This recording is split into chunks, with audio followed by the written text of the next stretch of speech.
I'm Ian. This is the Sony A9 III. This is the Sony A7R IV. And this is the Sony A7 III. And this is Vietnam.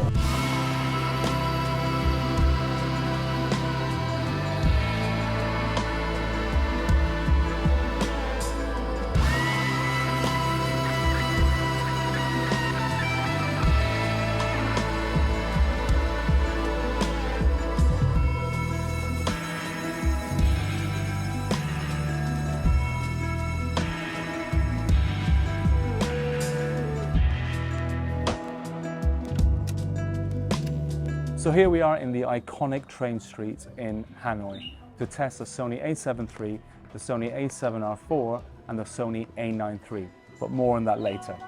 We're actually focusing on the A7 III and the A7R IV primarily.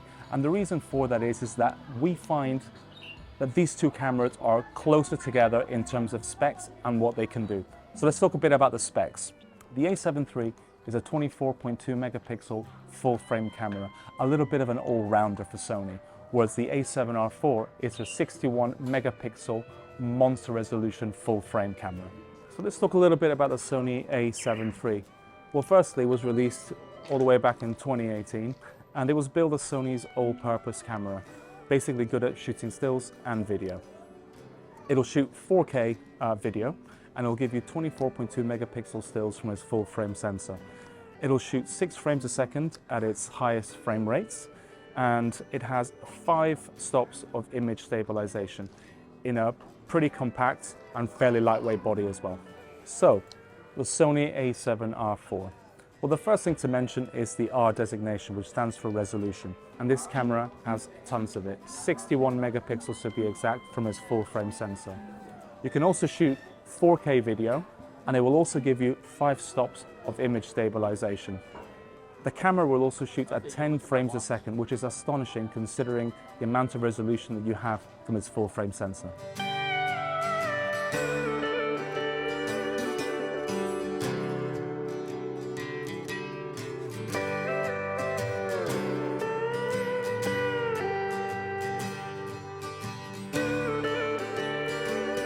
The A7 III has 24.2 megapixels in its full frame sensor, and the A7R IV has 61 megapixels. Now, why is that important?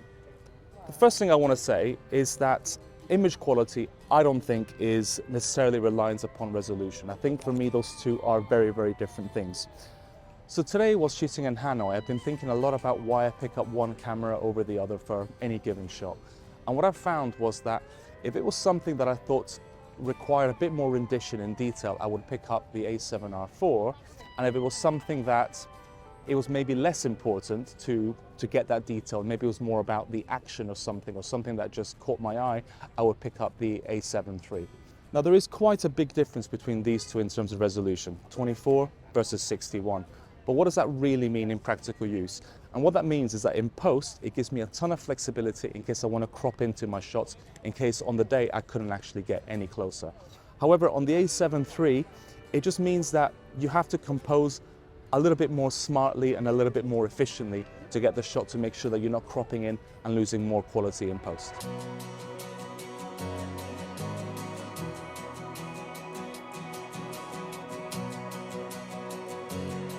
Now, let's not forget that both these cameras, aside from being picture-taking powerhouses, which they are, they're both pretty good at video. Now, the A7 III was always built as a hybrid shooter anyway, but a few years on after their release, let's revisit some of those specs. So, the A7 III will shoot 4K video up to 30p, and it will shoot 1080p video, so HD basically, up to 120p. And you can get 422 8-bit via HDMI. The A7R IV, on the other hand, will do 4K video up to 30p. It'll do 1080 HD up to 100p, and it will also do 422 video 8-bit via HDMI.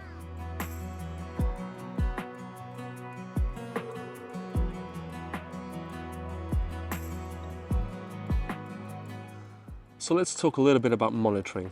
So that's viewfinders and rear LCDs. Let's start with the A7R IV. So the A7R IV has a frankly magnificent viewfinder. It's an OLED viewfinder with 5.76K dot resolution. It's incredibly sharp, incredibly bright, and incredibly clear. It also has a 3-inch 1.4 million dot rear LCD.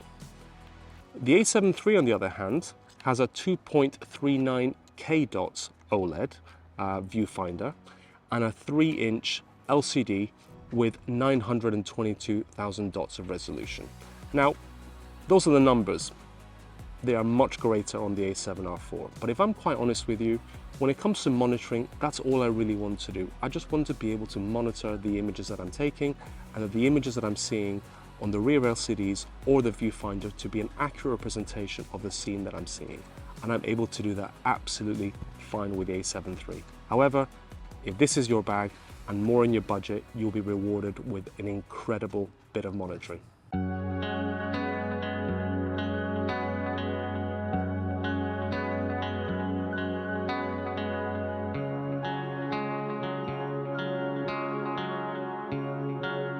All three cameras have face recognition, with the A7 III being the most basic one.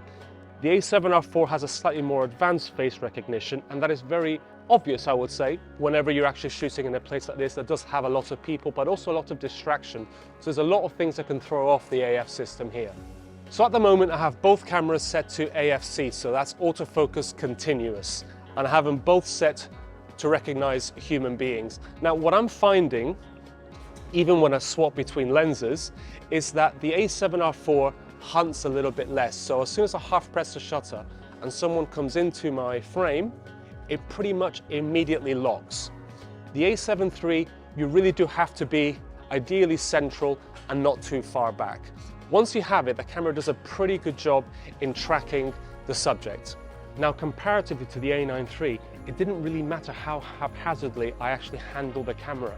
I can go crazy and do this, and the square or the rectangle that actually keeps your subject in focus actually stays in focus the whole time. It doesn't really matter if sometimes you even come out of frame and go back in, it just grabs it straight away.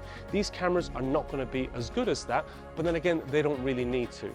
Scenario like this, I think autofocus tracking is very, very helpful, but you don't need it to be the absolute fastest.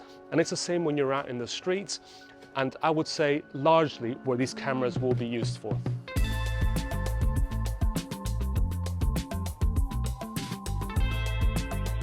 So let's talk a little bit about handling. So we have the Sony A7R IV and the Sony A7 III. Now, if I'm completely honest, the Sony A7R IV is a little bit more comfortable. It has a deeper grip, so it does feel like you've got a firmer handle on the camera. The Sony A7 III, on the other hand, is a little bit dinkier, I would say. It just has a slightly shallower grip, but I don't think it really feels uncomfortable to me. It just feels just a little bit smaller. The camera on the whole, I would say, is a little bit smaller. It isn't as deep as the A7R IV. I imagine that's likely because of the cooling that is needed on this camera over the A7 III. But overall, I would say that both handle in a very, very similar fashion. Both menu systems are from the same generation, so from that point of view, all the buttons work very well in conjunction with the menus. I think the only thing that I do prefer on the A7R IV that I have noticed is this kind of multi-purpose dial here, which I use for shutter speed, for example, and that's the same on the A7 III. On the A7 III, it's more of a half dial that is actually hidden inside the body, whereas on the A7R IV, it's actually a full dial that is very similar to the exposure compensation dial.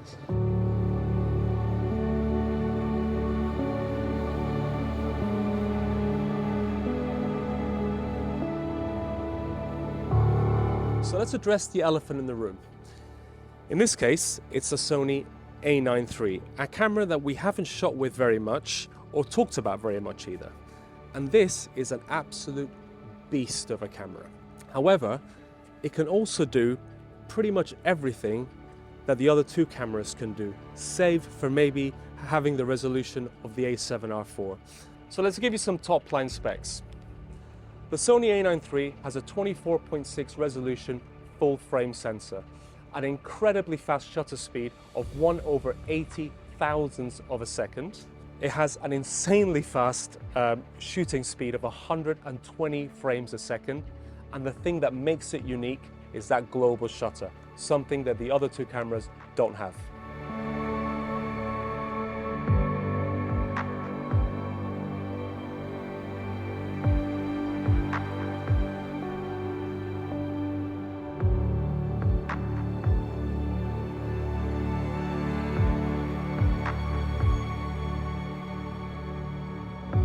So as I mentioned before, it has 24.6 megapixels from its full frame sensor. Now I'm sure there's a few people out there that thought that maybe Sony could have done a little bit better in giving us a little bit more resolution, but that's not the way that I see it. Cameras of this type are focused entirely on speed and getting the shot you need when you need it. And if the camera had any more resolution, then it would be impossible for it to do what it does. As I mentioned before, 1/80,000th of a second shutter speed, as well as 120 frames a second at 24.6 megapixels is already asking a lot out of this camera. So increasing the resolution just wouldn't have been possible. Equally, the kind of people that will shoot with this camera in a professional capacity don't have the need to blow up these images to be 50 megapixels or 60 megapixels. So 24.6 is actually the sweet spot. And that leads us on to the 120 frames a second frame rates. So when you combine all of those statistics together, it's actually making the processor work quite a lot. And 120 frames a second is frankly insane. It wasn't that long ago that we were actually shooting at a max of about 30 frames a second. This one gives us 4 times that.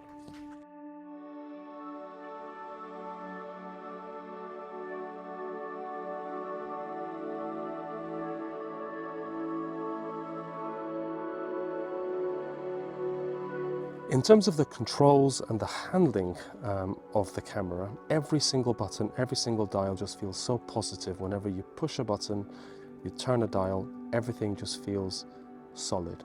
My favorite part, however, is the rear screen.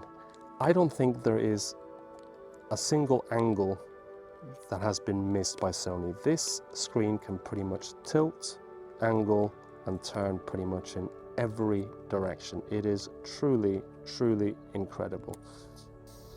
I think the only thing for me that would be a negative, which is something that I say about every camera, is the lack of an ISO dial.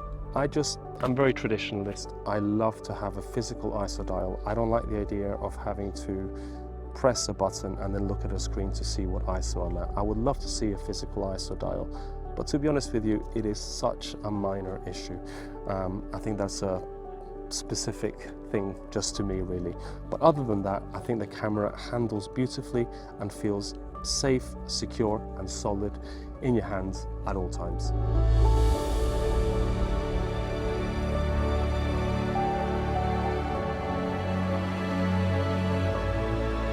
So let's move on to the video settings on the Sony A7R IV. It'll shoot 4K up to 120p, but it is oversampled from 6K up to 60p. Now it will shoot 422 10-bit internally and 16-bit using an external recorder. Just shooting with the A7R IV in a reasonably busy area, what I'm really enjoying is doing these pan shots. I mean, I love doing pan shots anyway, but doing a pan shot with a global shutter is great. You get absolutely no blackout in the screen whatsoever. So every single time that I see this fairly abstract shot happening, I can see not only the focus point, but I can see each time the camera makes an exposure, employing that incredibly fast frame rate, which is an absolute joy to use.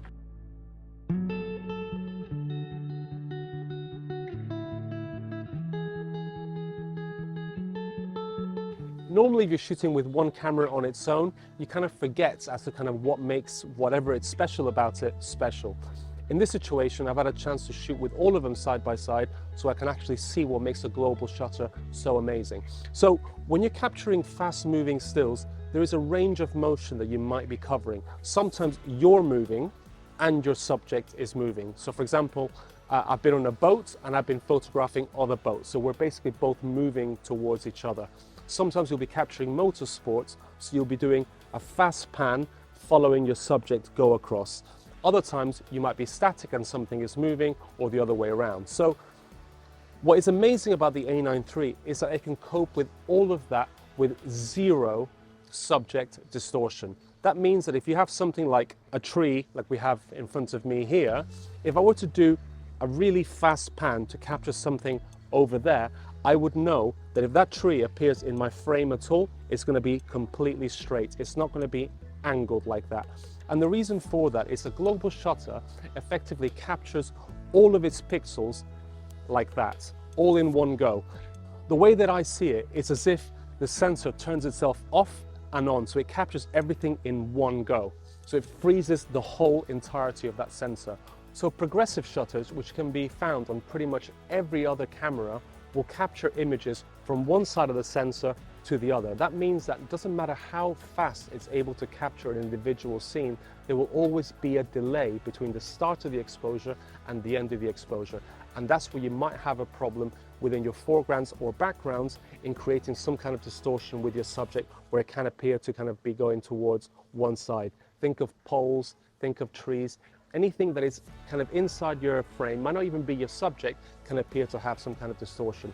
The global shutter will never do that under any circumstances.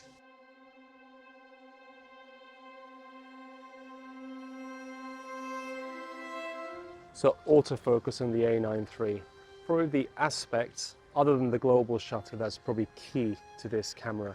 And it has so many options. I mean, so many, in fact, I'm going to have to actually look in the back of the menu to actually tell you what they are. So firstly, in terms of target recognition, it has human, obviously, animal/bird, animal, bird, insect, car and train, and airplane. So pretty comprehensive list. In terms of tracking humans, the camera has an incredible ability to track exactly what it is you want it to. You can even select left or right eye. I left it auto for most of the day as I didn't really need specifics, but to those photographers out there that do need specifics, or for example, you have a subject that is turned one way rather than the other, it can actually capture the eye that you want it to capture. I mean, I'll be honest with you, I have tried to stump this camera a few times. I've actually tried to shoot fully open at f1.2, f1.4 and 2.8 on this lens, track someone whilst I'm moving, and it just doesn't miss a beat. It is incredible. So another really helpful feature on the A9 III is pre-capture. And pre-capture can be set, well, let me just double check. The settings are impressive. So pre-capture can be set anywhere between 0.005 all the way to 1 second. That means that the camera will record an image on your preset pre-capture time before you press the shutter. So if I set it to 1 second, it'll capture 1 second before I actually press the shutter. And that can be extremely helpful. Usually when you see something that you want to take a picture of, something has actually caught your eye. And usually it's the moment that it's happened that has caught your eye. So the camera is actually trying to help you to record that moment before you actually fire the shutter. I'm sure we're all aware of moments that we've actually missed because we haven't pressed the shutter in time, and the camera has got your back for that.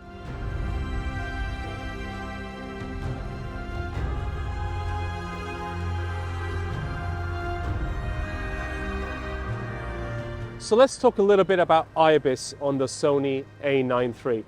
So IBIS is hugely important for a camera like the A9 III, where most people, or a lot of people at least, will be using long lenses for a lot of their photography. Mated that with the speed that the camera is capable of, I think IBIS can come in hugely handy for a lot of photographers. So with that being said, I actually tested the IBIS on this camera, which is rated at 8.5 stops with a 70-200. And I didn't really want to beat about the bush. I didn't really start at the first stop of IBIS. I actually went all the way at the top end. So basically I started this test at a full 1 second of IBIS compensation at 200 mil. Sadly, I could not get a steady shot at 1 second on the 200 mil, but I did manage one at 1/3. And I think that's incredibly impressive with a lens as long as 200 mil. But I'm also aware that testing purely at 200mm is not entirely fair on an IBIS system. So I've also tested it with a 50mm 1.2, and I'm very, very happy to say that I got a steady shot at a full 4 seconds of exposure. Now that is hugely impressive.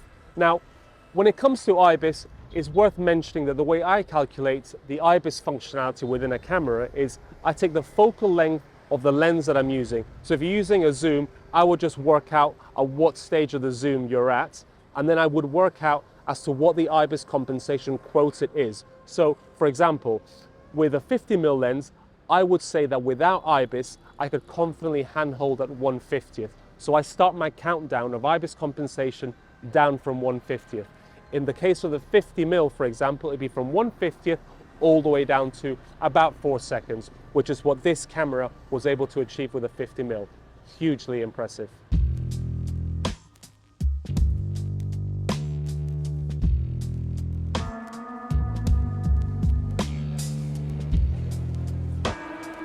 So I've just tested the IBIS functionality in both the A7 III and the A7R IV using this scene behind me here. Now, both of these cameras have a quoted IBIS functionality of 5 stops under. Now, I used the 35mm 1.4 GM on both of their cameras to give them a bit of a helping hand, and I actually found that I can get a steady shot at about half a second. Now, if we were to work out IBIS down from about 1/30th at 5 stops, I worked that out to be about a second. Sadly, I couldn't really get a usable shot at 1 second, and I did try quite a few times on both of these cameras. However, on both, I did get usable shots at half a second. So from that point of view, both of these are identical.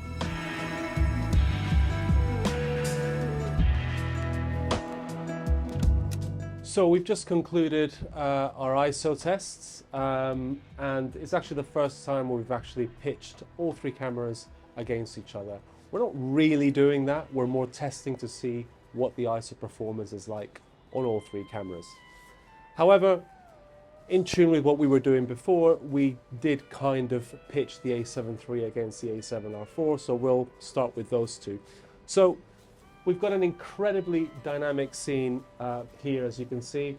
We've got bright highlights, black blacks, and mid-mids. So this is a great scene to actually test ISO performance.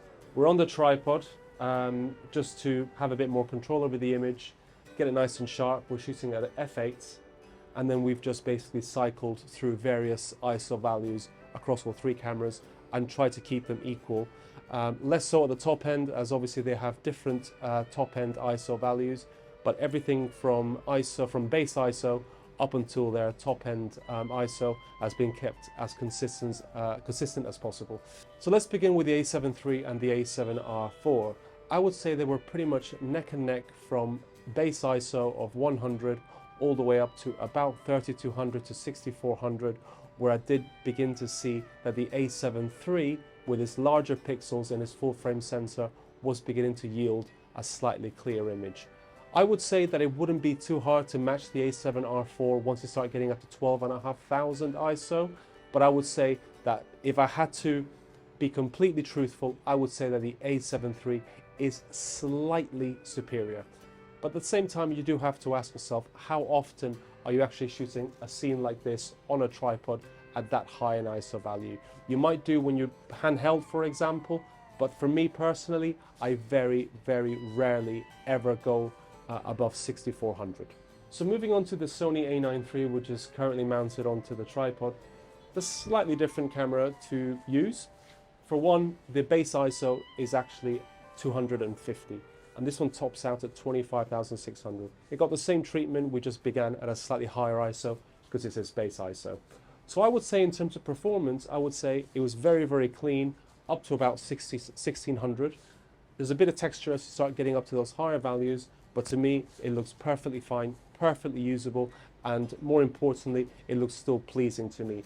At 3200 and 6400, you are beginning to get a little bit more texture, which is down to the user as to whether it's acceptable. To me, it looks perfectly fine. There is more texture, but it still looks believable, and to me, real and fairly organic. Once it gets to 12,800 and 25,600 where it tops out, it does begin to look a little bit synthetic. It is something that you can potentially deal with by just crushing those blacks and dealing with those shadows in that way. But I think in terms of yielding a clean image in a way that most people would understand high ISO, I would say it probably tops out at 6400.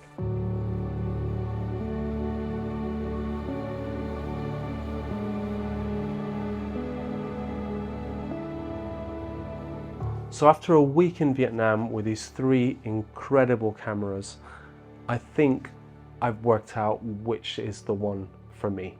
But let's begin with a very, very quick roundup of each one. So the A7 III surprised me no end. It is an incredibly simple camera. As we've said before, this was always Sony's jack of all trades before the A7 IV came out. But it is a fantastic camera and it can do so much so well, and I loved using it. It's also welcome that it's a bit smaller than the other two, so it was a lot easier on my arm. The A7R IV, for me this camera is all about the resolution. And those 61 megapixels are like your get out of jail free card. If you, for whatever reason, stuck with a 35 or 28mm lens, you know that in post you can crop in and get the exact shot that you want. The A9 III, this is a very, very specialized machine. To be honest with you, a lot of the time I didn't need most of the functions that are contained within this amazing camera, but when I used them, it was staggering what it can do. However, for day-to-day shooting, for the kind of shooting that I was doing in Vietnam, I didn't need a lot of those things, but it was amazing to know what it could do. So which camera would I choose if I had to choose just one, knowing what I know? I think for me, it would have to be the A7R IV. Like I said, it's all about the resolution. Its autofocus system is incredibly robust, and the camera is surprisingly simple, but it does everything so well, and it does everything that I needed to do for a trip like this one. Thank you for watching. I hope you've enjoyed the video and found it informative, and I'll see you next time.